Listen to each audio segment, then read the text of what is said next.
hauntedflower.com and hauntedflowerreviews.com, and today I'll be reviewing The Grey. So I brought my Grey kitty, Angel. Say hi, Angel.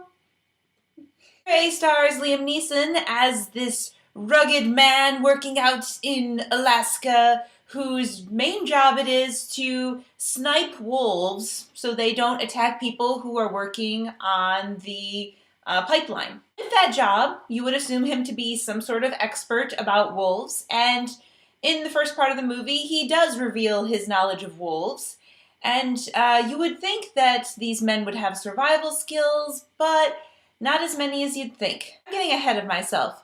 So Liam Neeson and a bunch of other rugged guys get into a plane crash. They're in a blizzard. They're in Alaska. It's freaking cold. There are wolves attacking them all the time.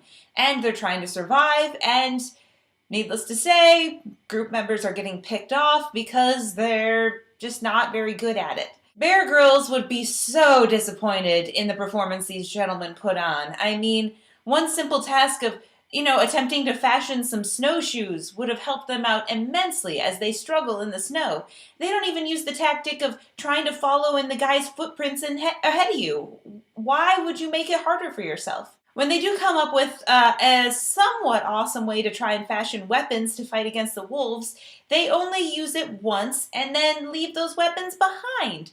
Why? It's a bit more of a sentimental film than a survival film. I was really hoping to see some rugged survival tactics and, just make it kind of realistic. But they kind of fall to a little bit of CGI wolves, kind of reminding me of Red Riding Hood, but much more badass than that at least. The wolves were the coolest part of the movie by far, especially the howling. Oh wow, that was really cool. The movie is based on a short story called Ghost Walker, and I have to say that whoever wrote that story didn't know much about surviving out in the cold like that, or Hollywood screwed it up when they got the story. I really, really wanted more from this film and was the most disappointed by the fact that the giant climax of the film is in the trailer.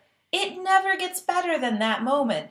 And that really bummed me out because I wanted some real fight. I wanted something awesome. This movie could have been better. I think some things about it were really amazing, mostly the scenery, and I loved the setup of certain elements, but other things were like, really, that was the best idea you had? You decided that that was a better option than all the other options you could have used.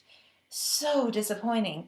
These are rugged men. They work in these conditions all the time. Why wouldn't they know more about them?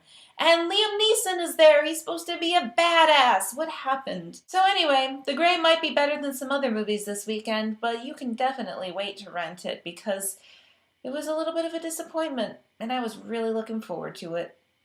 Thanks so much for watching my review. I hope you'll join me next time for another movie review. Bye-bye. If you like this review, go to my site at hauntedflowerreviews.com. I also have a podcast on iTunes. Please leave me ratings and comments.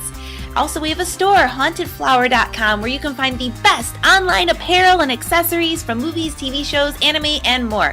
You can find us on Facebook at facebook.com/hauntedflower, and that's where we have all of our contests too, so you can win free stuff. Go to indiemojo.com if you live in Indianapolis, and you can find out how to go to free movies.